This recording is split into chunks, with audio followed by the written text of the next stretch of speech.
nisto? Vamos. Olá, Cristina, muito bem-vinda. Olá, Paula, obrigada. Como é que gostava de ser apresentada? Eu sou a Cristina Duarte Dias, mas Dias é só para questões familiares. Cristina Duarte é o nome que sempre usei no meu trabalho. Sou mulher, sou mãe, sou filha, sou irmã. Comecei a trabalhar com 19 anos. Comecei a trabalhar numa rádio local, logo após as rádios locais terem sido legalizadas. Desde 2020 que trabalho em agência de comunicação, sempre trabalhei em comunicação e gosto muito de trabalhar. Muito obrigada por esta apresentação. Disse 2020, comecei a trabalhar 20, não. Não, 2000, em 2000. Estava a querer ganhar aqui 20 anos. Pois, assim, o tempo passa a correr. Eu sei que 2020 também foi marcante, mas lá chegaremos. Mas 2000 foi o novo século. Foi a viragem do século, foi. E de onde é que nós nos conhecemos? Nós conhecemos-nos de quando eu trabalhava na primeira agência para onde vim trabalhar em 2000, que era a Plinfo, e a Paula trabalhava na Porter Novelli. E nós fizemos um trabalho juntas, uma newsletter, e conhecemos-nos aí. Pois foi. A primeira coisa que fizemos foi uma newsletter da Ratio Farm. Exatamente. Exatamente. E a Cristina fazia uns conteúdos, aliás, a Plinfo fazia toda a newsletter, não é? Exatamente. E ele estava do lado da agência que tinha o cliente e que fazíamos a assessoria de imprensa, fazíamos vários projetos e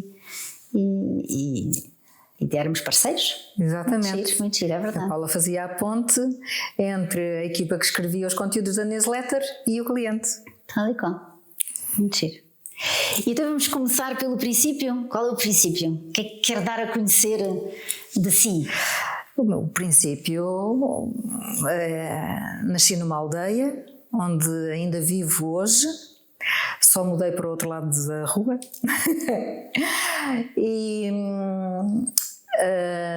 sempre quis viver lá, nunca pensei em viver no outro lado, porque é um sítio sossegado, porque gosto da sensação de estar a trabalhar em Lisboa e depois voltar para o sossego da aldeia, mas se calhar também porque sou muito agarrada às raízes e às memórias de infância e ao meu espaço. Tenho alguma dificuldade em desfazer-me de coisas. Talvez seja por essa faceta de ser agarrada às minhas raízes.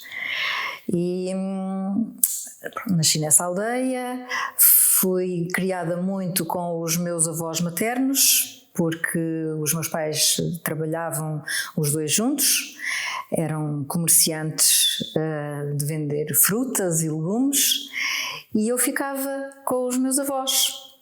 Fui filha única até aos 8 anos, sempre pedi muito para ter um irmão, aos 8 anos lá se resolveram, mas até aí, até aos meus 6 anos, passei sempre com os avós.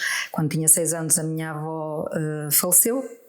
E depois a vida já foi um bocadinho diferente, a minha mãe teve que vir um bocadinho mais para casa, mas tenho imensas memórias boas dessa altura em que estava com os meus avós.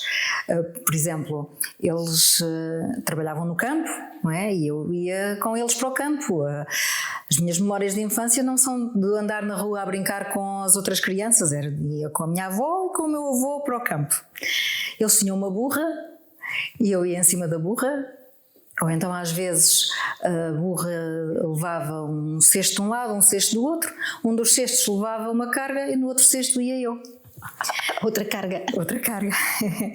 Lembro-me, por exemplo, o meu avô às vezes estava a trabalhar no campo e quando a minha avó ficava em casa era preciso ir levar a cesta com o almoço ao avô que estava no campo. Eu devia ter aí uns 5 anos e a minha avó disse-me para eu ir levar o almoço ao meu avô sozinha em cima da burra. E eu disse: avó, mas eu só conheço o caminho até ali a uma parte. Não te preocupes, vais por ali, onde é dentro da aldeia, tu conheces o caminho. Quando saís da aldeia, a burra sabe o resto do caminho. E lá fui eu. E correu bem? E correu bem. E confirmou-se? Confirmou-se. A burra sabia ir lá? A burra sabia, melhor do que eu. Pois. E a confiança que a sua avó tinha de que a burra ia... Onde é que se imagina que Sim. se fosse hoje ia uma criança de 5 anos, não é? Sozinha em cima de uma burra, no meio dos caminhos lá dos terrenos? Sim. Nós hoje somos muito mais temerosos ao que acontece do que se era nessa altura. Sim. E era uma distância grande ou não? Sim, era uma distância grande e era um caminho acidentado. Saíamos da aldeia e ainda percorríamos muitas terras até uma zona que ficava próximo de um rio. O terreno era próximo de um rio. Sim. E o que plantavam? O que tinham lá? Meu avô tinha zonas com vinha e outras zonas tinha árvores de fruto e depois outras eram batatas, esse tipo de culturas. Sim, vegetais. Sim. E os seus pais estavam mais ou menos na mesma área, mas também cultivavam ou só faziam a parte pequena? Os meus pais compravam e depois iam vender, compravam tudo no mercado. O que o meu avô produzia era mais para consumo da casa. Não tinha essa capacidade de alimentar o negócio. Sim. E como é que se conheceram os seus pais? Os meus pais eram lá da aldeia. Portanto, também não foram mais longe? Também não. Não. Se bem que o meu pai tinha mais 9 anos do que a minha mãe. E a minha mãe, quando nasceu, era gêmea e o meu pai andava com as ovelhas no mato quando ouviu dizer que tinham nascido 2 meninas gêmeas lá na aldeia. E ele diz que pensou assim: hei de casar com uma delas. E casou. Meu Deus, isso é que foi. Mas porquê? Porque achou graça serem gêmeas? Acho que sim, achou graça serem gêmeas. Acho que não havia mais gêmeas lá na aldeia. Sim.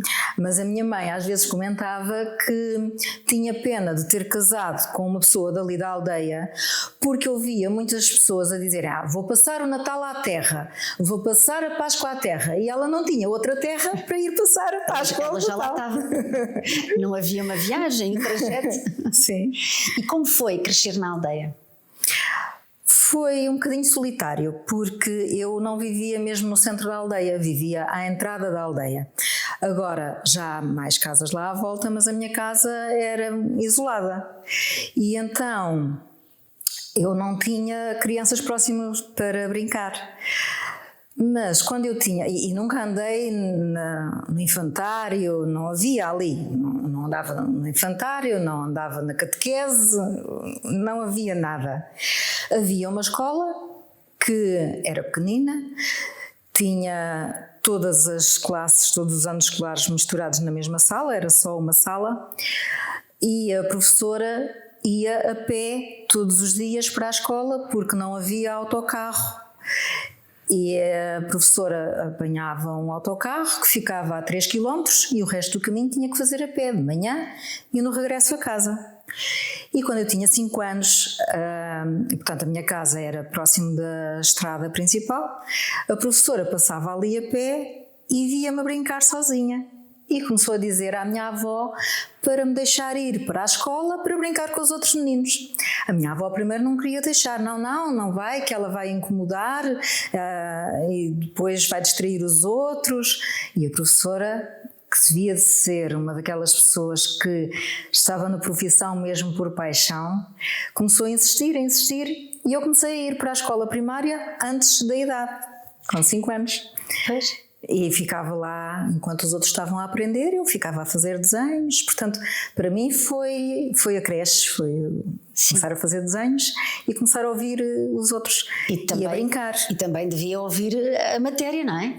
Era o interessante de uma sala pequena com as 4 turmas, com os 4 anos, era Primeiro pensar como é que uma professora sozinha conseguia gerir matéria de 4 anos diferentes, não é? E com alunos a fazer coisas diferentes em simultâneo. Mas por outro lado, os que estavam mais avançados conseguiam recordar a matéria dos anos anteriores e os que aprendiam bem o ano em que estavam já conseguiam estar atentos ao ano seguinte. Era muito interessante nesse aspecto. Sim, porque também é uma das técnicas que se diz é que nós temos que ouvir mais do que uma vez e voltar a escrever, e por isso o processo acabava por entrar várias vezes, não é? Sim. Ouviam várias vezes. Sim. E provavelmente também havia interajuda entre os mais velhos que os mais novos. Sim, havia bastante. Havia essa possibilidade de brincarmos com outros amigos que não eram da nossa idade. Sim. Não é? O que não era bom nessa altura era o facto de as professoras, a maior parte delas não tinha transporte privado, não é? E não havia autocarro, e como tinham que ir a pé de manhã e ao final do dia, fosse inverno ou fosse primavera, cada ano nós tínhamos uma professora diferente. Eu lembro-me. A minha professora da primeira classe, que me marcou muito, era uma senhora super carinhosa, lembro-me, e é uma referência, quando falo com as pessoas da minha idade, nós fazemos referência era a nossa professora da terceira classe, era a professora da quarta classe, todos os anos foi uma diferente. Sim. Isso tinha um impacto porque nós todos os anos estávamos quase a começar de novo. Não conhecíamos a professora, Sim. Ela não nos conhecia, ela não sabia como é que nós éramos como alunos, nem como era a nossa personalidade. Havia sempre o começar de novo todos os anos. E depois como foi quando nasceu o irmão tão esperado? Foi uma grande alegria. Porque nem todas as miúdas têm tendência a pedir tão insistentemente, não é? Eu pedia muito insistentemente porque a minha mãe, apesar de ter nascido gêmea, a irmã dela morreu quando era bebê. E a minha mãe disse sempre que não gostava de ser filha única. E talvez eu, influenciada por isso, também não quisesse ser filha única, como ela dizia, que não gostava. O meu pai tinha 10 irmãos e a minha mãe não tinha nenhum, não é? E então acho que ela via a dinâmica do meu pai com os irmãos e ela não tinha isso. E eu sempre fui ouvindo ela dizer que não gostava de ser filha única, e daí eu pedir muito um irmão. E quando ele nasceu, lembro-me de ter chegado, ele nasceu ao final da madrugada, e eu lembro-me de ter chegado à escola naquele dia super radiante, a contar a toda a gente que já tinha um irmão. Muito relevante, não é? Muito relevante mesmo. E depois como foi crescerem juntos? Foi difícil, porque a diferença de idade, conheço pessoas com diferenças de idade maiores, não é? Mas 8 anos já existe ali uma diferença de idade que nós já não conseguimos, ainda somos pequenos para compreender, para termos a empatia que é necessária, mas por outro lado já temos uma idade em que já podemos ser um apoio para cuidar do bebê, e julgo que me incutiram um bocado essa responsabilidade do tomar conta do bebê, do ajudar a cuidar, mais do que vai brincar com o bebê, ou vai brincar com o humano, é humano para brincar e para fazer companhia, mas foi sempre humano para tomar conta.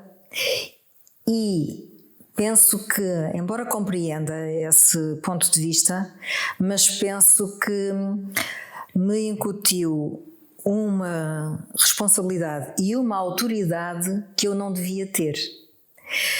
E ele ainda hoje diz que eu era muito mandona. Quero ir brincar. Vais brincar quando terminares o que estás a fazer, ou quando terminares a tarefa que eu te dei. Era muito mandona. Acho que isso depois acabou por prejudicar um bocadinho a nossa relação enquanto irmãos que devia existir, e nem sempre foi fácil. Sim, porque em vez de serem pares e estarem os dois em relação aos pais, havia ali era mais a Cristina mais próxima quase dos pais e da atitude que os pais tinham que ter perante ele, portanto ele estava mais sozinho e estavam lá três com os mesmos papéis, não é? Revezavam-se nos papéis, mas não havia nenhum para brincar enquanto igual, não é? Sim, e por outro lado eu sentia que se a tarefa que me deram não corresse bem, eu ia ser chamada à responsabilidade. Pois, e por isso havia ali e como é uma das suas características, não é? Responsabilidade, cumpridora, tomou esse papel se calhar com um peso muito, muito grande. E ele sentiu. Ele sentiu, ainda se queixa, não conseguiu ultrapassar. Já podíamos ultrapassar, já não estou a tomar conta há muitos anos, não é? Acho que nunca conseguiu ultrapassar essa minha faceta de mandona. E depois da primária, como foi a seguir?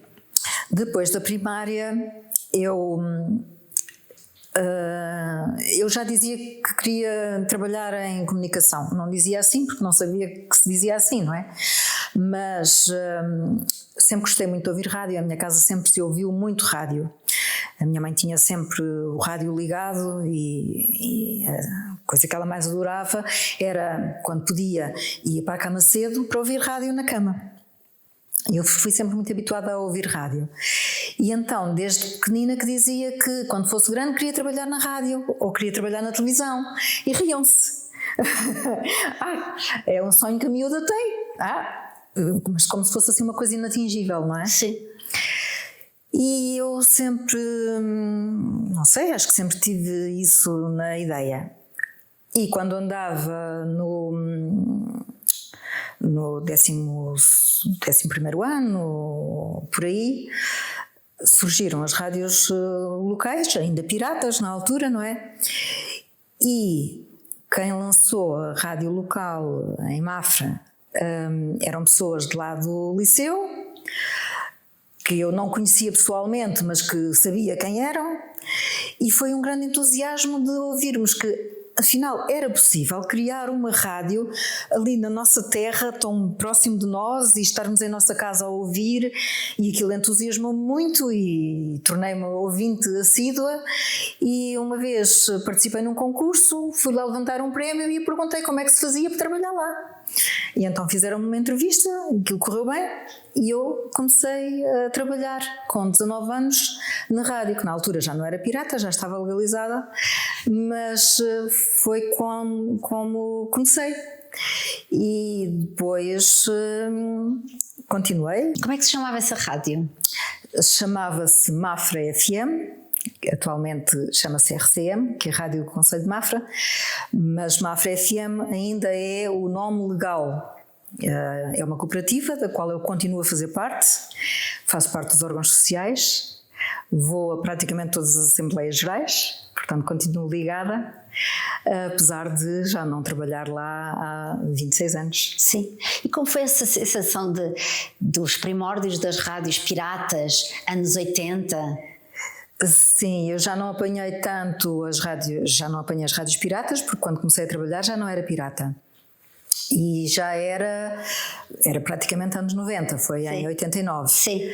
Mas fazer rádio nessa altura era muito giro, porque agora é o computador, não é? Eu já apanhei a fase de computador também já mais para o final, mas naquela altura era muito giro, porque... por exemplo, fazer um programa era com 2 giradiscos, um do lado esquerdo e outro do lado direito, e os giradiscos que haviam lá não tinham travão. Então nós tínhamos, enquanto estava um disco a tocar, nós tínhamos que preparar o outro para entrar a seguir, e tínhamos que ficar com a mão a segurar o disco. Quando um terminava, nós lançávamos o outro. Era quase DJ. Era quase DJ, exatamente. E havia uma dinâmica depois da publicidade, por exemplo, era gravada em cassetes, havia a Regi, de onde saíam as cassetes, e então nós tínhamos, cada cassete era com um anúncio, e quem estava na Regi tinha que preparar o próximo bloco de publicidade. Tínhamos as cassetes todas ali por ordem, tínhamos 2 leitores de cassetes com 2 gavetas cada um e aquilo ia rodando, colocava-se esta, depois colocávamos aquela que ia arrancar quando aquela parasse e ele ia rodando assim. Nunca aconteceu porém 2 vezes o mesmo anúncio? Deve ter acontecido várias vezes, tal como aconteceu os discos entrarem a chorar, que era o que nós chamávamos, quando estávamos a segurar o giradiscos, tínhamos que lhe dar um pequeno balanço. Sim. Para ele... O disco era preparado, colocávamos a agulha onde começava a Sim. música e tinha que andar um bocadinho para trás onde não havia som, e quando o largávamos tínhamos que lhe dar algum balanço para a música entrar logo com o ritmo, se não dessemos entrava a chorar. Qual era o som do chorar? É entrar o... ok. Tal como acontecia. Andava a entrar em velocidade de cruzeiro. Tal como acontecia, às vezes enganar-nos e tirávamos o disco que estava a tocar. Sim, ficava o silêncio. Exatamente. Sim. E o silêncio é um bocado o medo que há na rádio, não é? Sim. Mas às vezes também é bom. Porque às vezes o silêncio também faz com que o ouvinte desperte. Sim. Porque tem o som sempre como algo garantido. Sim. E quando há um silêncio é quando fica mais alerta. Sim. E quais foram as principais aprendizagens desse primeiro emprego na rádio? Uma das primeiras aprendizagens que me disseram quando eu comecei a trabalhar foi: na rádio o já foi. O que significa que é importante, antes de falarmos, pensarmos o que vamos dizer, porque nem sempre é possível voltar atrás. E na rádio fazíamos muito trabalho em direto, não é? E portanto isso era muito importante para nós não dizermos algo que fosse prejudicial a alguém ou que não fosse uma informação incorreta, porque quem ouviu já ouviu. E ainda que seja possível esclarecer mais tarde, nada garante que quem ouviu da primeira vez vai ouvir a segunda. E portanto esse ensinamento ficou-me para a vida, que é o pensar um bocadinho antes de falar, porque nem sempre a clarificação pode ser a solução ou pode nem ser bem aceite. Sim, ou seja, é melhor, tinha que se acertar sempre à primeira, o que era um peso enorme. Sim, é um peso enorme, até porque penso que hoje talvez já não haja tanto essa cultura do improviso, as pessoas têm muito mais noção de que aquilo que às vezes parece improviso não é trabalhado para Sim. parecer improviso, não é? Mas nessa altura não havia tanto essa noção. O improviso era muitas vezes o puro improviso. Na altura, o que ajudava muito a acelerar a capacidade de pensar e de tornar em comunicação, em realidade, sim, não é? Sim, sim. Penso que isso também é uma das características que depois contribuiu para a minha forma até de trabalhar, porque tenho muito a tendência de que mesmo preparando as coisas nem sempre sigo à risca aquilo que está preparado, porque me sai muitas vezes mais natural o que estou a sentir no momento. E penso que a rádio que me ajudou a saber improvisar quando é necessário. Ou seja, até vai pela intuição, pelo que é natural, tem um ritmo próprio que segue. Sim, sim. E aquela característica também do otimismo, não é? Nós quando improvisamos é porque somos otimistas, não é? Achamos que isso vai correr bem. Exatamente. É o otimismo e a capacidade de encaixe para quando não corre bem. Sim, pois. E que mais correu bem nesses tempos de rádio, que eu sei que é a sua paixão? Trabalhou quantos anos em rádio? Trabalhei 10 anos. 10 anos. Comecei por trabalhar na rádio em Mafra, depois tive uns breves 6 meses numa rádio em Torres Vedras e depois comecei a trabalhar na imprensa local, em simultâneo com a rádio. Foi curioso que uma imprensa local havia 2 jornais em Mafra, um mais recente, e que era o que eu gostava mais, mas naquela altura, muito como ainda é hoje também, os jornais eram feitos por pessoas que trabalhavam de forma gratuita, que tinham aquilo como um hobby. E eu, com algum conhecimento que já tinha de escrita de jornalística, porque fui fazendo formação em escrita jornalística, em rádio, enquanto trabalhava, com os conhecimentos que fui adquirindo, comecei a detectar ali algumas oportunidades de melhoria e queria contribuir para isso.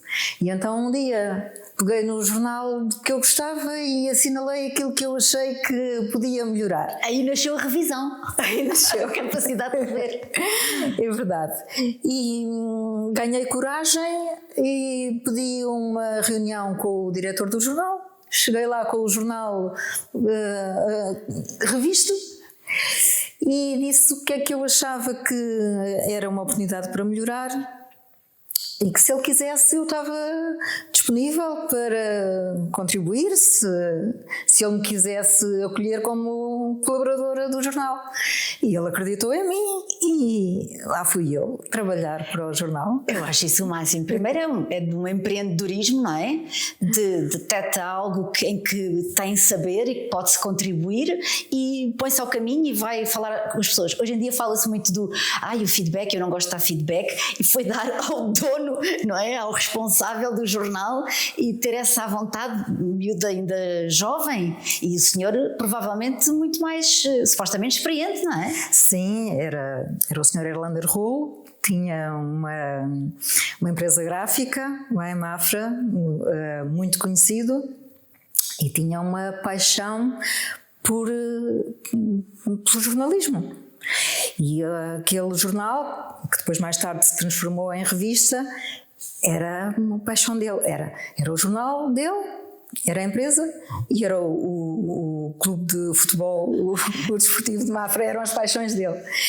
E então foi muito giro, porque eu nunca tinha trabalhado em jornal e nem fazia ideia de como é que se fazia. Na altura eu escrevia em casa à máquina, uma máquina de escrever que eu tinha já elétrica, não era das mais antigas. Escrevia aquilo tudo bonitinho na máquina de escrever e nem fazia ideia do que é que acontecia a seguir.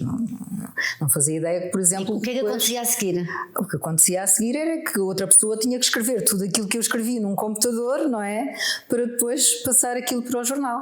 Mas o Sr. Rolo era à moda antiga, digamos assim, não é? Ele gostava de ver o jornal na sua mão antes do jornal ser impresso. E então ele mandava imprimir todas as notícias em tirinhas nas colunas do jornal, cortava à medida do jornal, colava, fazia um mock-up para ver como é que aquilo funcionava. E só depois é que ia para a impressão. Tão giro. E isso ajudou muito depois a perceber como é que se faz um jornal.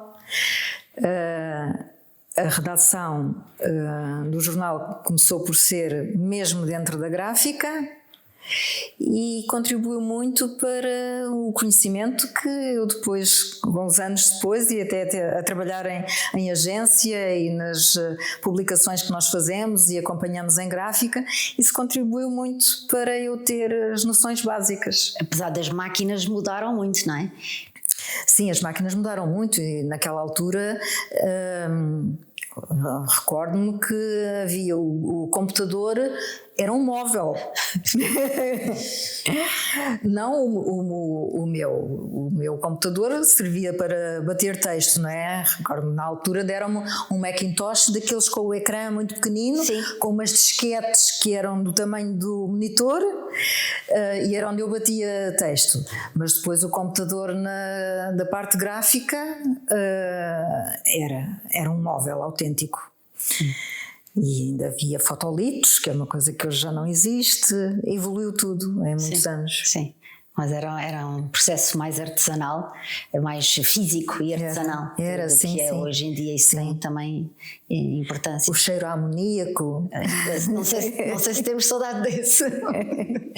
Os cheiros também contribuem muito para as nossas memórias. Sim, não é? Quais são os principais cheiros que tem, mesmo da aldeia?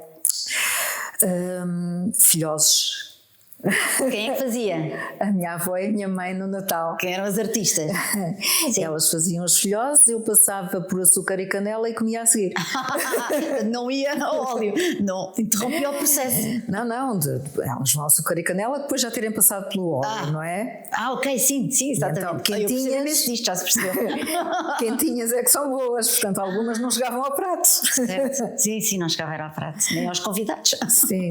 O resto dos familiares. Voltando ao jornal, como é que se chamava o jornal? Chamava-se Região Saloia, porque a zona de Mafra e até Sintra, chama-se região Saloia.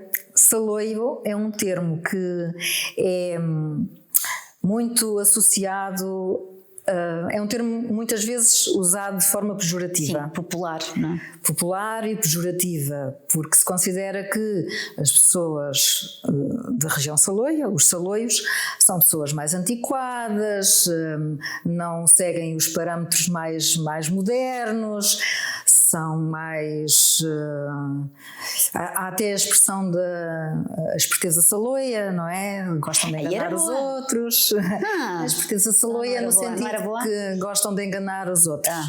Portanto, é uma ideia um bocadinho negativa, quando na verdade isto é uma expressão que vem de há muitos anos e que tinha que ver com um tipo de pagamento, julgo eu, que era, não sei agora contar muito bem a história, mas que representava as pessoas desta região, que na altura ficavam muito distantes de Lisboa.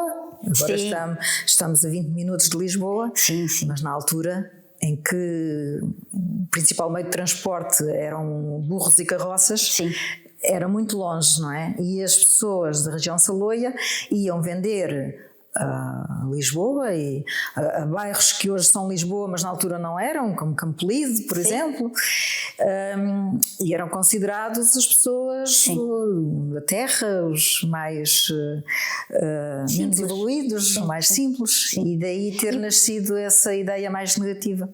E que alterações têm assistido? Porque como está na mesma, só mudou para a porta da frente, como é que tem... A aldeia deve estar muito diferente ou não? Em que é que está igual, em que é que está diferente? Cresceu em termos de moradores. Há muitas pessoas que não eram de lá, que foram viver para lá porque resolveram mudar-se para o campo. Há lá algumas zonas com quintas, e há lá muitas pessoas de fora. Na altura em que eu era pequena, a estrada nem sequer era alcatroada, não é? Ainda me lembro de não haver luz. Mas também, se formos a ver, agora já estamos no século XXI e só agora é que também estão a colocar saneamento básico. Portanto, a evolução tem sido... Mas é interessante dizer que estão lá mais pessoas, porque normalmente o que há é uma certa desertificação das aldeias. Mas não é o caso. Não? Não é o caso. Ou seja, agora é considerado perto. Sim, exatamente. É considerado perto porque está a 10 minutos da Vila de Mafra, está a 20 minutos de Sintra, está a 45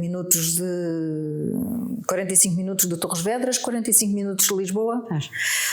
E perto do mar?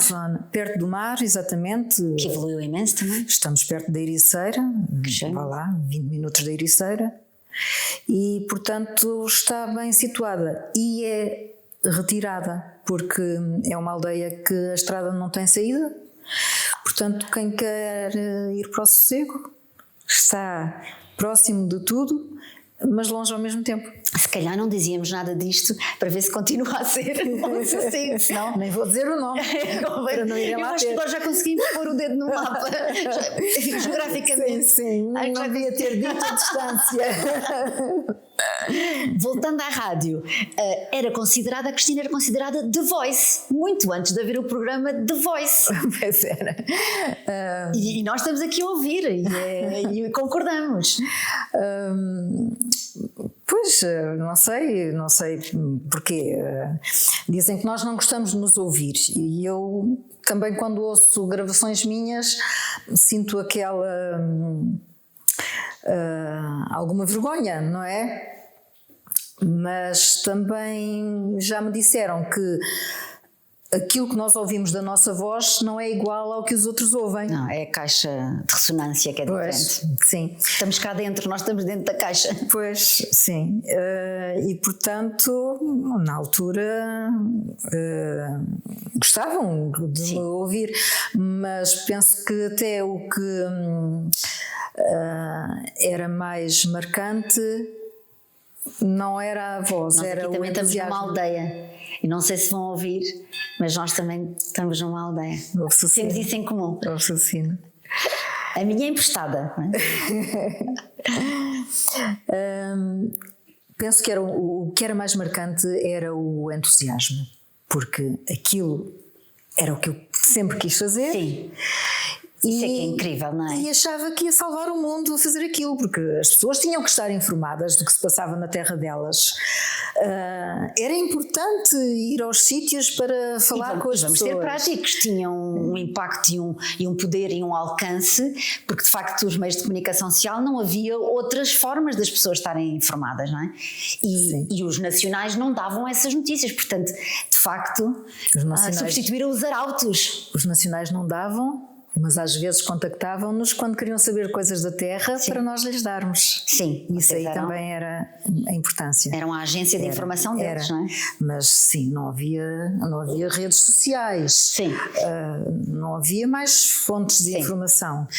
E as pessoas nas aldeias sentiam realmente, por um lado, sentiam que sabiam o que é que se passava no concelho, não é? Sim. E por outro lado, também sentiam que tinham importância quando nós íamos lá para os ouvir. E eu achava sempre que... Tem alguma história, alguma coisa? Às vezes tenho histórias de se nós íamos acompanhar uma festa numa aldeia, outra logo a seguir dizia: foram àquela e não foram à nossa. Aqui aconteceu não sei o quê e não disseram nada. Bom, mas também nós não tínhamos uma bolinha de cristal, não é? As aldeias e também tinham que nos fazer chegar a informação. Faltava as agências de comunicação. Faltava. E então nós o que é que fazíamos? Começamos a ter correspondentes, não é? Ligávamos para pessoas com frequência para perguntar: particulares, está a acontecer alguma coisa? Vai acontecer. É muito bom.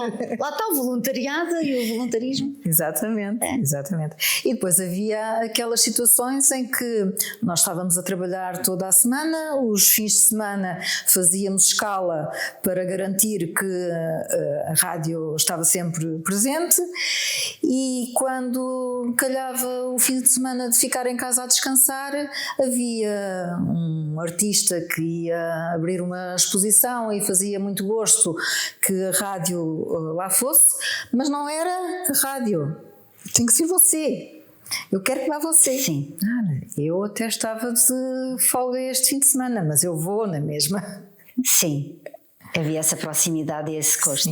Sim. E era pessoalizado, não é? Era muito. Sim. Era. E depois... E provavelmente ia com gosto até, porque o trabalho era paixão, não é? Sim. E isso faz uma diferença. Faz uma diferença. Entrega a outra. E ajuda depois a criar a nossa forma de ser. Sim. Já nem se distingue, não é? Não se distingue. E depois, Torres Vedras... Torres Vedras. Depois o trabalho misturou-se com a parte pessoal, como é que foi essa? Sim, sim, posso dizer que foi através da rádio que depois conheci o meu marido. Temos uma história curiosa que conhecemos-nos pela voz. Antes de nos termos visto alguma vez, nós já conhecíamos a voz um do outro, porque ele também trabalhava numa rádio local em Torres Vedras, e as rádios faziam intercâmbios de notícias.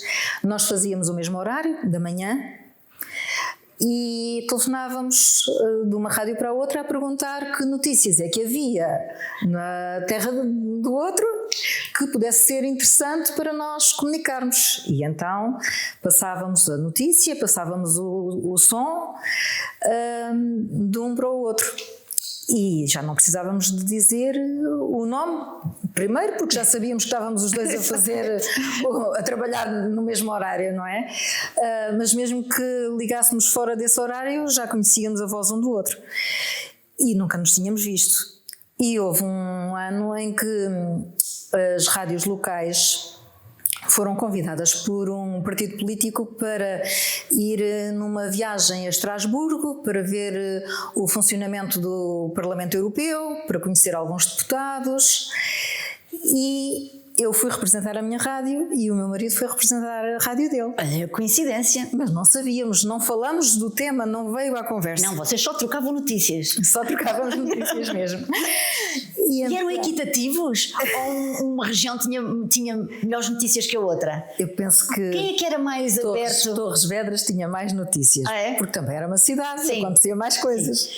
Ok, então a Cristina é que importava. Eu importava. Não, eu também exportava.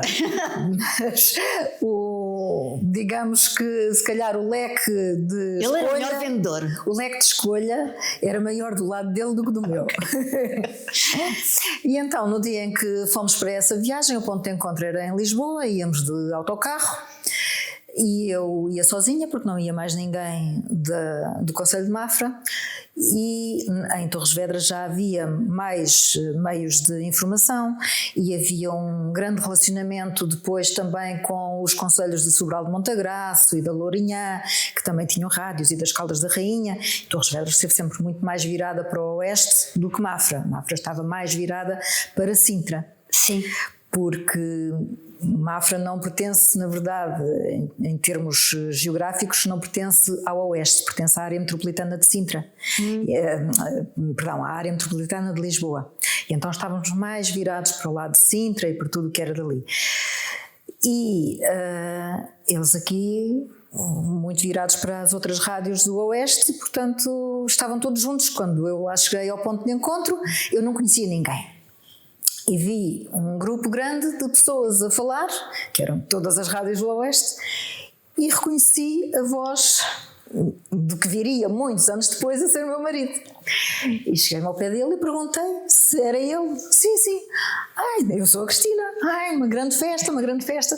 E pronto, e fizemos a viagem a Estrasburgo, ida e vinda, sempre em contacto um com o outro. Chegamos cá, cada um foi para a sua rádio. Passado pouco tempo, eu estava a trabalhar na rádio dele, que foram esses 6 meses, que foi uma experiência incrível. Porque, de facto, o ambiente noticioso era muito maior. As pessoas, havia mais jornalistas a trabalhar naquela rádio, e nós, por trabalharmos em rádio local, estávamos a fazer notícias e foi-nos reconhecido esse trabalho, esse estatuto, esse conhecimento. Sim. Nós tínhamos carteira profissional de jornalista, sim, que eu depois deixei de ter quando comecei a trabalhar em agência de comunicação. E realmente os 6 meses que trabalhei em Torres Vedras, na Rádio Oeste, foram muito importantes para mim, porque aprendi imenso. Aprendi em termos profissionais e aprendi em termos pessoais. Por exemplo, eu tive um chefe de redação, que hoje é até uma figura bastante conhecida em Torres Vedras, que ia lá de manhã, deixava uma lista de trabalho que nós tínhamos de fazer, de contactos, de entrevistas, de reportagens, temas a desenvolver, e um dia a lista era muito grande e disse-me assim: se conseguires fazer isto tudo, amanhã pago-te um bolo. E eu fiz, mas não foi à espera do bolo, não é? Fiz, era trabalho, o dia correu bem, as pessoas quiseram falar, e quando ele lá chegou, mais tarde, a lista estava toda picada, tudo feito. Ele não disse nada. Com quem ele se foi meter? No outro dia de manhã levou-me o bolo. Eu nunca mais me esqueci, nunca me esqueci da importância e do impacto que tem nós prometermos uma coisa e de facto cumprirmos. Sim. Eu não estava à espera. Se ele não levasse, eu não ia levar a mal, porque não veio a sério sequer. A honra e da palavra dada, sim, não é? E de cumprir o prometido, não é? Sim, sim. Mesmo que tenha sido só porque não era um foi compromisso. Simbólico, não é? Sim, mas mesmo assim cumpriu. E isso tem impacto. Sim. Impacto. E se calhar também essa transição para um meio um pouco maior fez com que despertasse também a vontade depois de ir para Lisboa, não é? Porque a Cristina, em termos de casa, só mudou para a rua da frente, mas em termos profissionais teve uma abertura completamente diferente, não é? E veio para a cidade. Sim, eu depois voltei para Mafra, foi quando depois comecei a trabalhar na imprensa também, e surgiu-me a oportunidade de fazer um estágio na RTP. Estive 3 meses a trabalhar, a estagiar no telejornal. Na altura o meu chefe de redação era o Mira Godinho, que foi também uma pessoa muito marcante para mim, e tive a sorte de contribuir para o telejornal de pivôs como o José Rodrigues dos Santos, como a Fátima Campos Ferreira. Isso foi anos 90. Foi anos 90. E a RTP antes até do início das privadas. Sim, exatamente. Portanto, era o canal e o programa informativo do país. Sim, foi uma experiência muito interessante, muito interessante. E depois ali... E ela marcou, a Fátima Campos Ferreira? A Fátima Campos Ferreira marcou-me muito pela positiva. Acho que é uma pessoa muito humilde no bom sentido, próxima, valorizava muito os estagiários. A sensação que eu tinha era que havia a redação e havia a ilha dos estagiários. Sim, tínhamos tendência a juntar-nos, não é? Porque questões até de ou alguma insegurança, não é? Não estávamos num ambiente nosso, e então havia ali a ilha dos estagiários. E a Fátima ia lá falar, sentava-se lá a falar com os estagiários, a perguntar como é que estava a correr a experiência. Isso nota-se logo, as pessoas que dão valor à juventude não fazem distinção, não é? E que gostam da novidade, da diferença, não é? Sim. Isso tem impacto, porque aquelas figuras eram todas figuras, ainda por cima apareciam na televisão, não é? Ou seja, se fossem colegas de um jornal, eram jornalistas, se calhar mais experientes, mas ali eram figuras públicas, não é? Sim, e havia lá algumas com uma postura mais de estrelato. Sim. Mas de facto a Fátima marcou-me por ser mais próxima. Sim, não tinha essa característica de estrela. E depois, quando é que foi pescada para as agências de comunicação, onde ainda hoje em dia está, já que nós as duas trabalhamos as duas na Choice? Sim. Quando eu estive na RTP, conheci o Paulo Fidalgo, que na altura tinha a Plinfo, onde trabalhavam duas pessoas. O Plinfo, que é Paulo Lopes Informação. Sim, exatamente. Onde trabalhavam duas pessoas que eu conhecia de Mafra e que já tinham trabalhado comigo. Isso é o máximo, não é? O mundo é muito pequenino, não é? Veio para longe, mas já trouxe os mafrenses. Sim, exatamente. Elas também já cá estavam. Exatamente, elas já estavam. E E nessa altura, depois, já nem me lembro muito bem como é que se proporcionou, mas cheguei a falar com o Paulo Fidalgo porque nos cruzávamos lá nos elevadores da RTP e dizer que ele tinha lá 2 amigas minhas a trabalhar com ele e proporcionou-se eu chegar o meu currículo lá.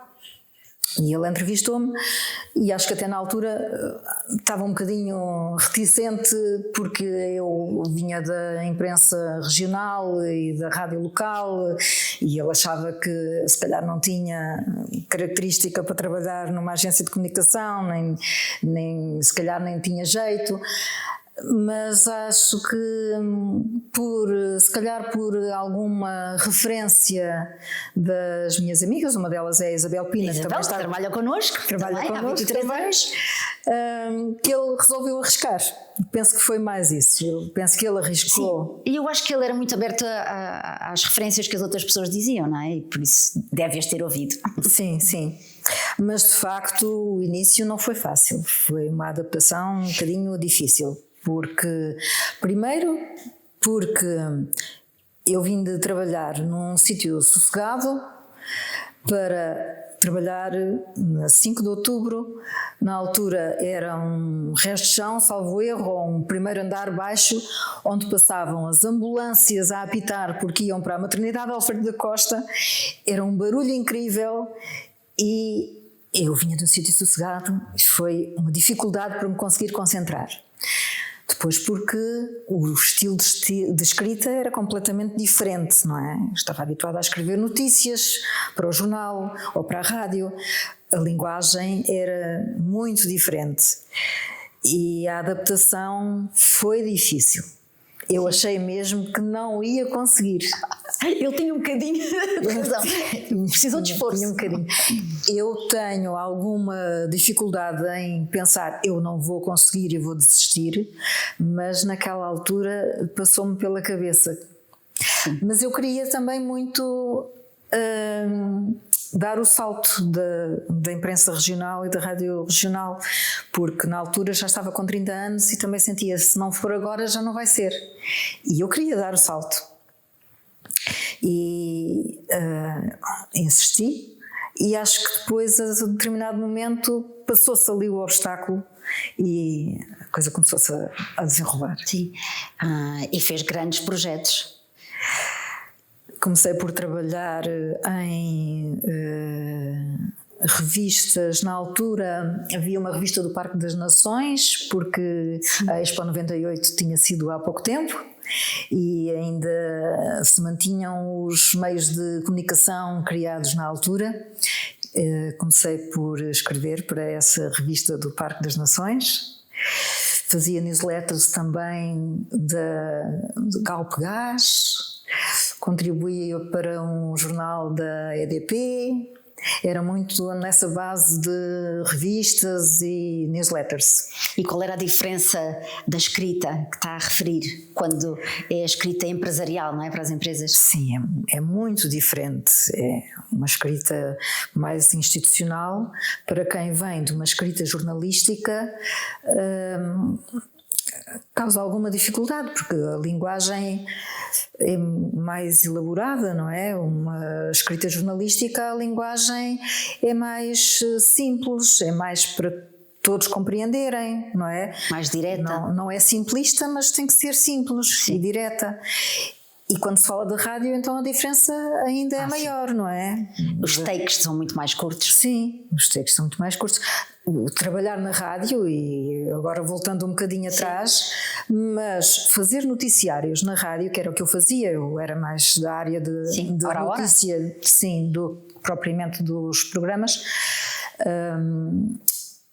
A noção da quantidade de coisas que é possível dizer em 2 minutos, sim, 30 segundos, sim, não é? Porque o noticiário tinha 2 minutos, sim. E dávamos não sei quantas notícias, 5 ou 6 notícias, com gravações. É o TikTok de agora. Com gravações. Agora é segundos. Por falar em gravações, tenho uma história engraçada. Força. Uma vez havia já não me recordo se era um presidente de uma junta de freguesia, era alguém que pertencia a uma instituição de lá, que era gago. mas um gago, uma gaguez mesmo muito acentuada. E então um dia decidimos que o entrevistar por algum acontecimento que já não me recordo o que era. E o senhor tinha mesmo muita dificuldade em dizer uma frase sem gaguejar. E o nosso noticiário só tinha 2 minutos. E como é que nós íamos colocar um gago a resumir um acontecimento num noticiário de 2 minutos onde tínhamos mais 4 notícias? Portanto, tivemos de cortar um bocadinho ali para diminuir o espaço de silêncio entre Foi uma costura que foi entre uma sílaba e a outra. Sim. E ouvir até à exaustão para conseguirmos conter-nos durante o noticiário para não nos dar vontade de rir, porque aquilo era tão acentuado que dava vontade de rir. E então ouvimos até à exaustão para já não acharmos graça nenhuma àquilo. Grande exercício. E o editor aí teve Sim. muita importância a editar bem essa peça. O editor, que muitas vezes era o jornalista. Sim, também éramos um, um faz tudo. Também, por isso é que hoje em dia, mesmo a trabalhar em agência, temos sempre que fazer um bocadinho de tudo, não é? Embora, pronto, quem trabalha os textos não é quem faz o design, como é óbvio, mas não há problema se hoje estou a fazer um texto, mas amanhã estou a rever, ou outro dia estou a fazer um guião e no outro dia estou a fazer outra coisa qualquer, não é? E qual é a importância desta comunicação institucional e corporativa que teve um grande boom nos anos 80, anos 90 e daí para a frente, não é? Com as agências de assessoria de imprensa, de relações públicas, de edições e publicações, e hoje em dia a Cristina transitou da Plinf depois para a Choice, que foi uma empresa que foi, a Plinf foi incubadora, não é? Portanto, e depois nasceu a Choice. Esta importância que tem toda esta área que não existia de forma tão profissional para a clarificação das empresas e das suas atividades, não é? Penso que é bastante importante porque, por um lado, é um apoio para a comunicação das empresas, não é? Não estão dependentes de trabalhar internamente a sua comunicação. Têm um apoio para aconselhamento de qual é a melhor forma de se comunicarem, de se posicionarem no mercado. E por outro lado, se formos a ver numa outra perspectiva, por exemplo, da área jornalística, as agências de comunicação também se tornaram um apoio dos jornalistas. Penso que no início não eram muito bem vistas, porque os jornalistas entendiam que as agências de comunicação estavam a querer passar uma informação que deveria ser paga e que estavam a querer passá-la gratuitamente e não entendiam muito bem as agências de comunicação. E quero pelo menos acreditar que hoje em dia a visão já não será tanto essa, que são fontes de informação também para os ajudar a alimentar as suas publicações. Sim. Até porque, em muitos casos, os jornalistas também já passaram do jornalismo para as agências de comunicação e isso também terá ajudado a ter uma perspectiva diferente do trabalho das agências. Nós que fomos jornalistas e depois fomos para a comunicação empresarial e é como a Cristina está a dizer, as agências primeiro estávamos entre eles, não é? Os órgãos de informação e as fontes. E depois eles começaram a perceber que nós éramos uns parceiros que poderíamos ser a fonte muito mais próxima e disponível, porque as fontes, os presidentes das empresas, os diretores, não tinham essa disponibilidade muitas vezes, não é? Exatamente. Sim. Ou preparávamos o trabalho para lá chegar, pois quando lá chegavam estavam muito melhor preparados para fazer esse... Sim, passamos a ser um apoio. Sim. Sim, muito mais relevante. E hoje em dia eu sinto que isso é muito mais.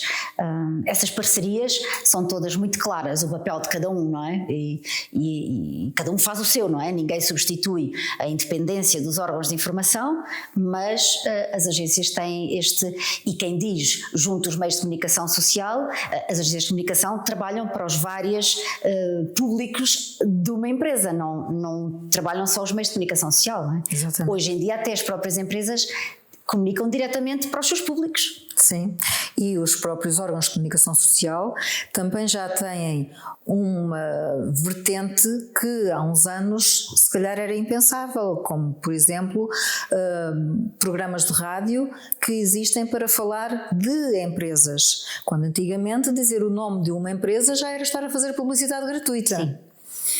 Mudou muito a lógica do que era publicidade e o que era informação e a interligação entre elas. E sim, e nós assistimos às primeiras páginas nos jornais nacionais dedicadas à informação empresarial, com a divulgação de produtos, serviços, dar divulgação dos próprios resultados das empresas, não é? Exatamente, exatamente. Já não há aquele complexo de se falar das empresas, de se dizer o nome das empresas. Sim. Isso é verdade, foi uma evolução. Evolução importante. E as agências de comunicação tiveram um papel nisso. Aumentou a transparência. Sim.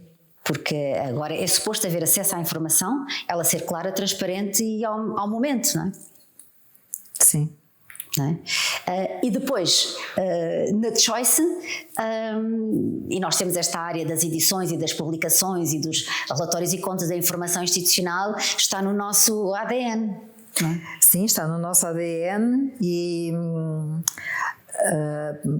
ainda que a Choice tenha vindo a adaptar-se àquilo que são as necessidades do mercado, com a evolução até das tecnologias e das necessidades de informação e da forma de comunicar, mas as edições e publicações estão lá. Começamos por aí e continuamos, e é o nosso ponto forte.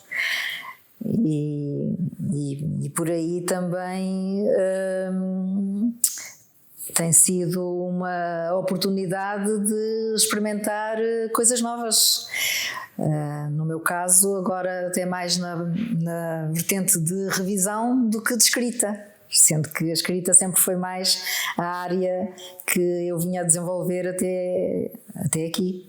Sim, enquanto na rádio era o The Voice, agora na Choice é o de revisor oficial, não é? Como é que é esse papel e o que é que isso tem de importante? É uma grande responsabilidade, porque ser o último olhar ou um dos últimos olhares, ainda que saiba que a responsabilidade do trabalho é de toda a equipa, mas por norma o último a ver foi o último a deixar passar, não é? E então, quando... No seu caso é a não deixar passar, vamos ser claros. É muito pouco que passa por essa agulha. Mas é muito enervante quando, depois do trabalho já feito e passado algum tempo, nós vamos voltar a consultar para esclarecer alguma dúvida e encontramos uma gralha que não foi vista. Sim. Sim. E tem influência na vida do dia a dia, não é? Não se consegue ler um livro como uma pessoa normal. Estamos a ler um livro a ver se ficou uma linha pendurada, ou se está uma vírgula fora do sítio, ou se as letras estão trocadas numa determinada palavra, ou estamos a ver televisão e a ver as gralhas nos rodapés. Não. É tal defeito profissional? Exatamente, acredito que pessoas noutras áreas tenham os problemas também correspondentes. Sim. Mas sim, não se consegue ler nada sem pensar, às vezes mesmo sem pensar. Sim. Sem detectar. Está sempre a ver os buracos na estrada. Pois é. Sim. E quais são as principais regras que se deve aplicar quando está a rever? Qual é o seu método vencedor? Há 2 momentos distintos de revisão, não é? Um é ainda na fase inicial, logo após a escrita, a revisão do texto, que serve para detectar oportunidades de melhoria em termos de linguagem, não é? E aí temos que ter em conta qual é o público-alvo, que tipo de linguagem é que deve ser usada, o que é necessário adaptar no texto que temos para o texto do público-alvo, se é mais institucional, se é mais informativo, se é mais próximo. Portanto, isso é um ponto. O tom, não é? Definir o tom. É um ponto de atenção. Depois é aquilo que é o básico, que é corrigir erros ortográficos, concordância dos verbos, se estamos a falar na primeira pessoa ou na terceira pessoa. Penso que é o básico. E há um ponto importante e que me parece que nem sempre as pessoas são tão despertas para isso, porque muitas vezes estamos focados em encontrar o erro ortográfico e não estamos a pensar no que estamos a ler. E o que é importante para a revisão também é pensar que o que estamos a ler faz sentido, se há alguma contradição com o que se leu antes e se a informação que lá está realmente é verdadeira. Por exemplo, se eu ler que determinado acontecimento ocorreu no ano 2025, se não sei o que aconteceu naquele ano, vou ter que ver se a data está correta. É o fact-check. Exatamente. Ao mesmo tempo. E é exigente, é um trabalho exigente. Sim, porque são vários níveis de atenção e de rigor. Sim, e às vezes o nosso cérebro desliga, sim. Não é? Por isso é que há uma expressão que se diz que é a soneca do revisor. É quando estamos a ler um livro e de repente damos conta que há ali um parágrafo ou 2 seguidos que não foram revistos. Sim. É a soneca do revisor, é quando o cérebro desligou. Tão giro, eu conheci essa expressão. Sim. Mas a mim acontece. Sim, aprendi essa expressão numa formação que fiz no Senjor. Essa grande escola que formou tantos e tantos jornalistas, sim, e pessoas da área da comunicação. Foi muito importante para a comunicação regional. Sim. Porque os jornais e as rádios locais foram sempre muito feitos por pessoas sem formação na área da escrita. Na tarimba. Exatamente. E o Senjor foi muito importante para dar noções básicas de linguagem jornalística, de linguagem radiofónica, de reportagem, de entrevista, de crónica, de todos esses estilos que fazem os jornais e as revistas, e que não havia forma de aprender se não fosse assim. Sim. Toda a minha formação foi feita com ações de formação práticas do Senjor. E há alguns compêndios que não largam, não é? Algumas que a acompanham. O prontuário ortográfico. O dicionário de preposições.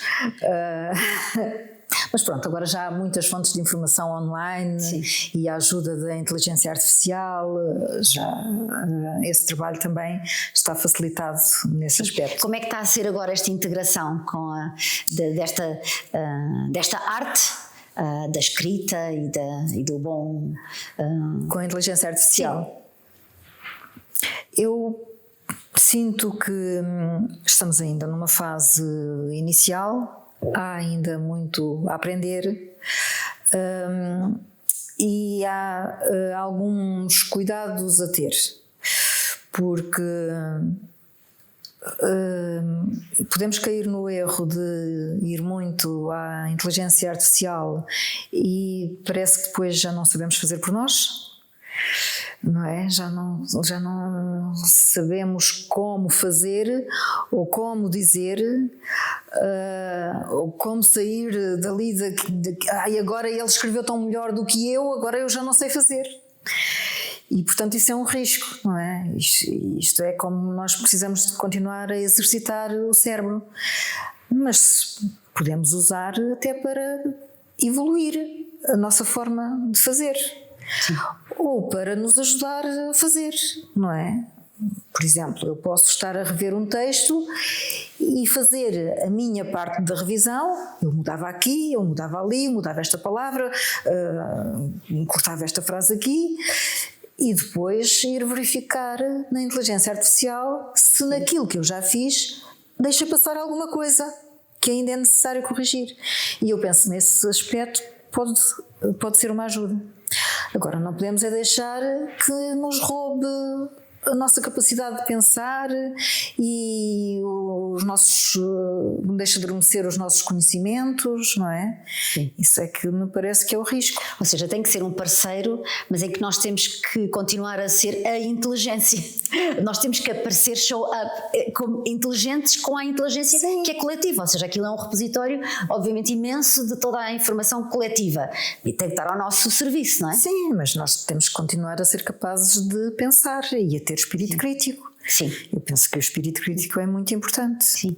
E o que tem sofrido agora com as novas tecnologias, sofrido e também beneficiado, não é? Com as novas tecnologias e as novas gerações que têm muito menos hábitos de ler, tudo o que lê é muito mais rápido, é muito mais conciso. A própria língua portuguesa e todas as línguas estão sempre tiveram em mutação, não é? Se não andávamos a escrever como estão nos túmulos dos conventos, não é? E o português evoluiu imenso. Como Luís de Camões, escrevíamos ainda como Luís de Camões, não era? Não é? E a língua é viva, mas como é que, como vai ser agora, porque há novos hábitos e o hábito da leitura não é o primeiro das novas gerações. Pois não. Eu penso que eu tenho... É otimista? Sou otimista, tenho uma boa capacidade de adaptação. Sim. E portanto eu entendo bem a evolução da língua e convivo bem com isso. Se bem que não gostei muito do novo acordo ortográfico. Já não é nada novo.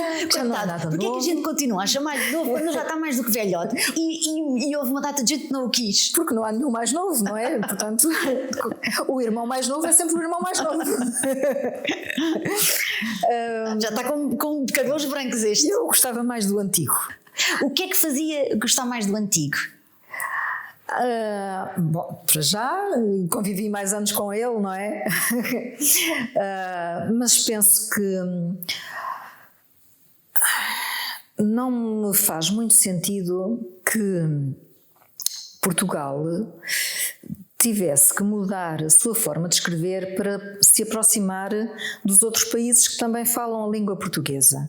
Se nós assumimos que a língua portuguesa evolui, porque é que houve essa necessidade de nós mudarmos de uma forma obrigatória e não de uma forma natural para nos aproximarmos de outros países que falam a mesma língua que nós, mas que têm expressões que são próprias e formas de escrever que são próprias?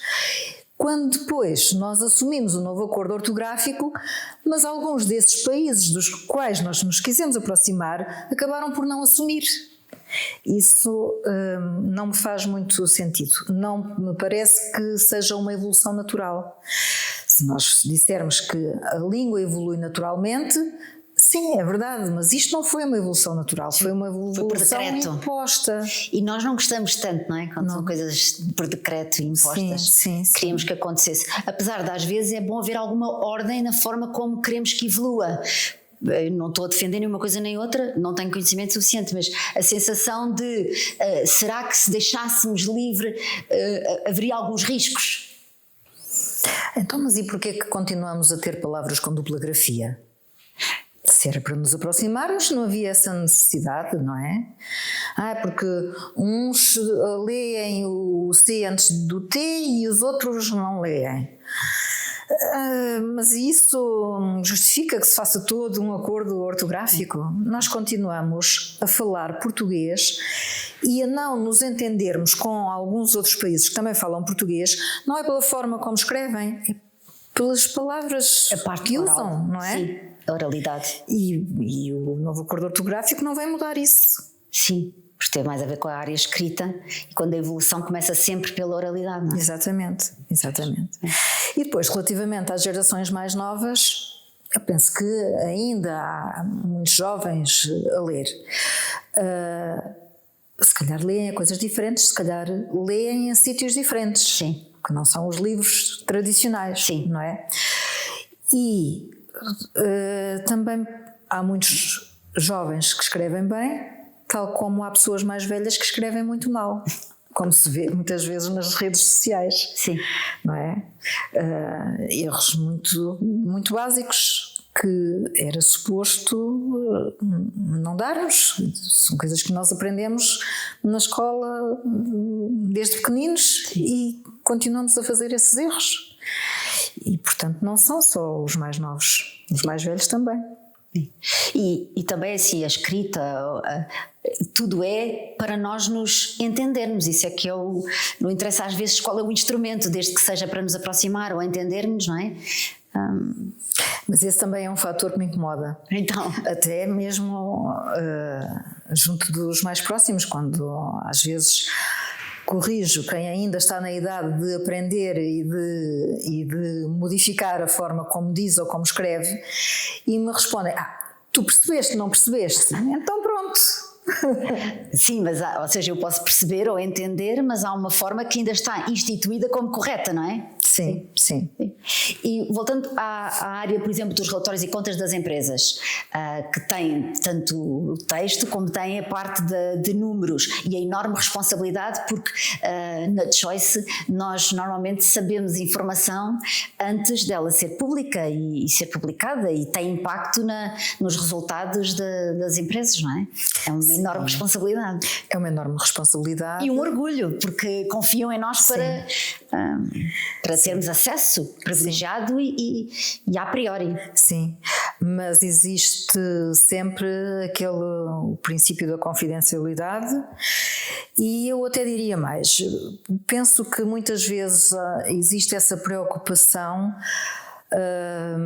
do lado dos clientes, de que o trabalho que nos passam é confidencial, e nós, como é óbvio, temos essa noção, mas o risco de nós estarmos ali a ver os números das empresas e virmos dizer cá para fora é mesmo muito mínimo, porque nós, quando saímos dali, queremos pensar noutras coisas.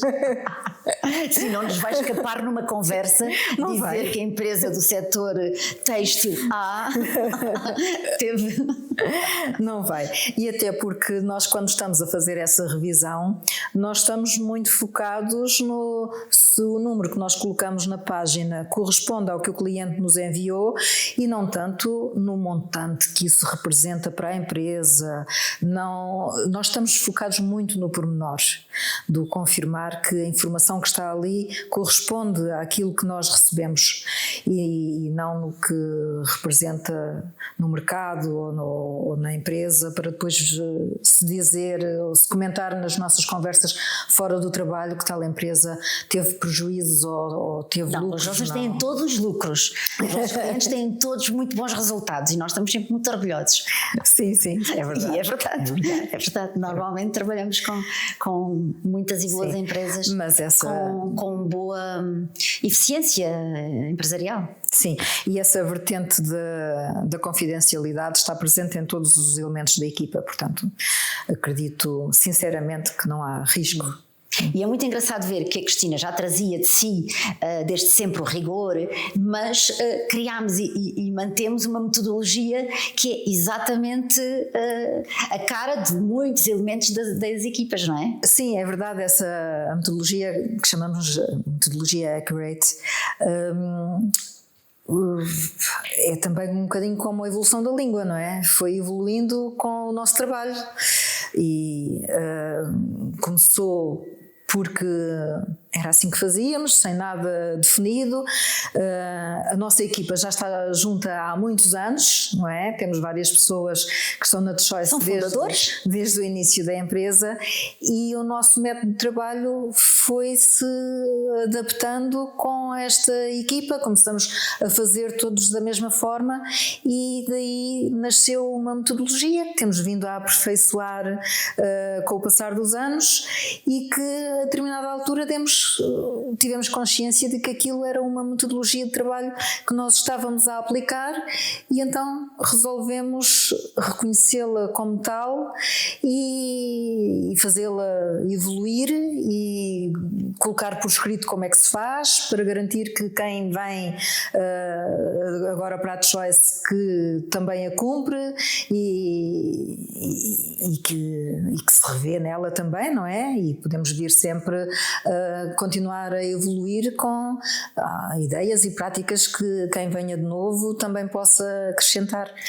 Mas acho que resulta muito das boas práticas e de personalidade conjunta da equipa. Sim, e é muito interessante porque ela tem os nossos direitos de autor e é a nossa propriedade intelectual, e tem um fluxo de trabalho que é imbatível, e nós vemos isso nos clientes que nos compram e recompram há anos este nosso método e a nossa sequência de trabalho, que lhes dá um descanso ímpar, eu diria. Porque o nosso objetivo sempre foi tornar mais fácil a vida dos nossos clientes, ou seja, o lema é esse. Eles têm mais com que se preocupar Sim. do que se há erros no texto ou se falhamos um número de uma tabela. Eles, claro que vão estar preocupados com isso, mas não tem que ser função deles fazer essa verificação. É a nossa função e nós assumimos isso desde sempre. Esse é o nosso trabalho e a nossa metodologia existe exatamente para facilitar a vida deles. Não são os clientes que têm que estar a verificar se os números estão certos. Nós fazemos isso e quando os clientes nos enviam ajustes a fazer, nós fazemos os ajustes e verificamos antes de devolver ao cliente. Como é óbvio, nós somos humanos e é sempre possível que algo passe. Mas o objetivo é minimizar o erro o máximo que nos seja possível. Sim. E é para isso que nós trabalhamos, e é para isso que existe a metodologia. E é muito interessante porque nós trabalhamos com vários departamentos dentro das empresas, não é? Os nossos clientes são empresas de qualquer setor, não é? Pode ser da indústria farmacêutica, da área financeira, indústria, alimentar. E eles têm todos em comum, porque são departamentos da área de comunicação, de marketing, de publicidade, relação com investidores, e portanto trabalhamos com elementos e pessoas, alguns especializados em comunicação, outros não, e com quem fazemos parceria e lhes damos esta garantia deste rigor de o que vem para nós é tomado de conta de forma autónoma, independente, e com esse rigor que depois, muitas vezes o que acontece na parceria é, quando veem feito, o que eles têm é a possibilidade de acrescentar valor. O que vem de volta do cliente normalmente nem são tanto emendas, é agora que vi, consigo fazer evoluir e é melhor assim. É quase veem e acrescentam, não é? Sim, não estão preocupados no que é necessário corrigir, mas sim no que, face ao que existe, o que é que eu penso disto e onde é que eu posso dar também o meu contributo. Sim. Isto serve para relatórios e contas, para brochuras, para newsletters, para websites, ou seja, esta metodologia e estas duas competências, não é, que a empresa tem, que é a área de conteúdo e de design, aplica-se a qualquer suporte informativo que qualquer empresa tem e desenvolve, não é? Sim, aplica-se a todas as áreas, mesmo na assessoria de imprensa, onde nós, embora a metodologia seja um bocadinho diferente porque é um trabalho com características diferentes, mas temos sempre a possibilidade de incluir pessoas na equipa que tenham a função de verificar como é que está o trabalho feito antes de sair da agência. Sim. E isso é muito importante também porque quando uma pessoa está fora do projeto, olha para o projeto de uma forma diferente. E digamos que pode ser visto como o olhar do público, não é? Sim. Porque a pessoa não está viciada no trabalho, não tem toda a informação que quem escreveu tinha, e é importante que tenha logo ali um impacto de como é que o público vai receber aquela informação, o que é que vai retirar dali, se a mensagem está a ser bem passada ou não. Sim, e esta metodologia é muito útil para equipas multidisciplinares como são as nossas, porque como pôr toda a gente a trabalhar para o mesmo fim, que é um output e um resultado final agradável informativamente e visualmente, mas são equipas multidisciplinares que têm tanto criativos, que têm um olhar diferente, não é? De pessoas da área da escrita, de pessoas da área de revisão, e tem que ter fotografia, e tem que ter vídeo, portanto todas essas tudo junto. É muito útil estar determinado uma sequência de trabalho, que hoje em dia se fala muito em Agile, e trabalhar gestão de projeto.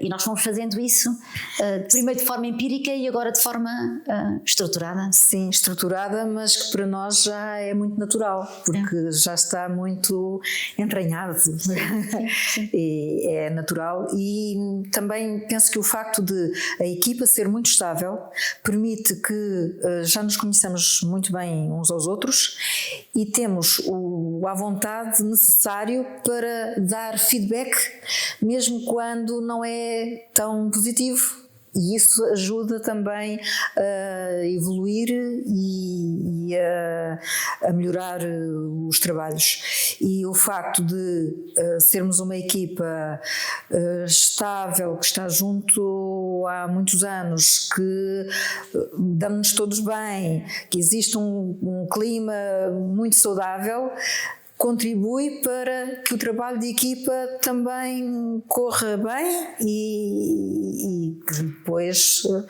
se apresente resultados que são de facto o fruto de área de design e a área de conteúdos e de revisão trabalharem bem em conjunto. Sim. E também é muito giro quando integramos novos elementos, não só porque há alturas de picos de trabalho e portanto vêm outras pessoas, como outras que depois são integradas e ficam, e isso também é muito giro de ver. E é muito importante, sobretudo em equipas que estão juntas há muito tempo, virem pessoas de fora que trazem outras ideias e outras experiências e outras vivências que nos ajudam a evoluir também, não é? E serem bem recebidas, porque podia-se dizer, aquilo está tão estabelecido e eu não consigo lá entrar, e não é esse o caso, porque há um dos grandes valores que é a humildade, a abertura, sim, e as pessoas são bem recebidas. Nós estamos sempre ávidos de saber o que é que quem vem de novo nos pode trazer. Sim, sim. E agora demos um passo ainda maior, não é? Com a criação da direção de qualidade de serviço ao cliente, que a Cristina está a tomar conta. E o que é que representa agora esta nova fase? Sim, porque nós existimos há muito tempo, mas estamos sempre a desafiar-nos para fazer mais e melhor. Desafio é a palavra certa. Mas com positivo. Lembre-se do otimismo. Eu estou muito grata por esta oportunidade de assumir aqui a responsabilidade da área de qualidade de serviço ao cliente, porque é muito importante, apesar de a qualidade que nós valorizamos não é de agora, não foi agora que nos lembramos de que temos que ter qualidade. Isto é um princípio não, Cristina, estava feito, só agora é que fosse implementar. Isso é que é uma péssima desafio. Portanto, a qualidade existe desde sempre, mas é um bocadinho como a metodologia Accurate. Agora é que nos apercebemos de que vamos lá trabalhar isto de uma forma diferente para que também seja possível a quem vem saber como é que nós fazemos, mas também para nós retirarmos daqui alguns ensinamentos de como é que a nossa qualidade é vista externamente, porque às vezes nós podemos pensar que estamos a fazer bem e afinal não é? Portanto, como é que somos vistos externamente em termos de qualidade de serviço, que oportunidades de melhoria é que existem, e nós queremos saber quais são para podermos limar essas arestas e melhorar nos aspectos em que existe essa oportunidade de melhoria. E depois queremos evoluir também em termos de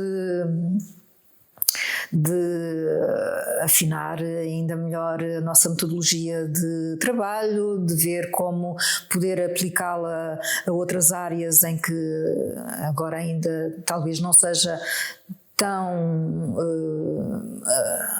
totalmente aplicada, porque até agora tem sido uma metodologia muito mais virada para edições e publicações, mas teremos aqui alguma necessidade de adaptá-la e reforçá-la para áreas como, por exemplo, o digital, e portanto temos que trabalhar para isso. Sim, para alargar o âmbito da qualidade a todos os serviços que a agência presta, digital, assessoria de imprensa, organização de eventos, e ela deve ser mantida. E eu sinto que a Cristina estava a dizer, só me lembrava que uma faca está sempre a ser utilizada e portanto também tem que estar sempre a ser afiada. Faz sentido? É uma ótima imagem. Não é para espetarem em alguém, não é isso? Não, é para cortar com o que está mal. Ou com o que está menos bem. Nem para continuar a estar ao serviço de cortar afiado. Sim, muito bem todos os nossos serviços. Sim, e é importante também para quando queremos crescer, que é sempre o objetivo, temos de crescer também em termos de equipa e, portanto, quem vem de novo tem que saber como é que se faz, qual é a metodologia, como é que a equipa que cá está já costuma trabalhar, para que, se eu trago de fora uma ideia que pode ser implementada, ajustar, para que todos trabalhemos da mesma forma, para garantir a qualidade do serviço e para sermos mais céleres também. Porque a preocupação com a qualidade, por vezes, também pode ter a outra faceta, que é demoramos mais a entregar, não é? Mas se demoramos mais, temos que ter um plano de como sermos todos mais céleres, fazendo todos da mesma forma, para minimizar o erro logo nas fases iniciais. Ou seja, costuma-se dizer que depressa e bem não há quem, e nós vamos dizer e alterar esse dizer para dizer que na Choice depressa e bem há quem. E o objetivo é que pode não ser tão depressa. Vi aí a hesitar, não é para hesitar, Cristina, é para dizer sim. Pode não ser tão depressa, mas pelo menos que quando sai daqui possa voltar uma vez ou duas e não 5. Sim, não é? Que será útil para toda a gente. Sim. Portanto, mais uma vez, é um objetivo de facilitar a vida ao cliente. Sim, e é muito interessante porque, apesar da empresa estar cá há 23 anos, pode ser muito ou pouco, não é? Porque há empresas centenárias. Eu acho que vai ser muito engraçado ver uma Choice centenária, porque não? Ainda só estamos no nosso primeiro quarto de século, e portanto nós estamos a preparar o futuro. Porque assim, comunicar vai ser o que nós estamos aqui a fazer, e toda a gente, nós todos vamos sempre continuar a comunicar pessoalmente e através das nossas entidades, sejam elas quais forem, e por isso não tem fim. Venham as inteligências artificiais, venham o que quiserem, vai sempre ser necessário estar próximo uns dos outros. Com certeza, comunicar não tem fim. Comunicar é algo que o ser humano necessita, não é? Sim. Há muitas formas de comunicar. Sim. E isso também evolui. Exatamente. E agora, se a Cristina tivesse, e a nossa empresa chama-se Choice, este podcast chama-se My Choice, e portanto terminamos fazendo a pergunta: se só tiver uma escolha, qual é a sua escolha? Essa pergunta é muito difícil. Primeiro, porque eu tenho dificuldade em escolher. Tenho dificuldade em escolher coisas. É mesmo otimista. Às vezes vou comprar roupa e gosto da azul e gosto da verde. E agora? Olha, vou levar as duas. Portanto, essa pergunta é difícil. Mas se eu tivesse só uma escolha entre tudo na minha vida, eu escolhia os meus filhos. É o maior amor que pode existir. Muito obrigada, Cristina. Obrigada eu. Obrigada por ter já vindo à minha casa. Muito obrigada pelo convite. Foi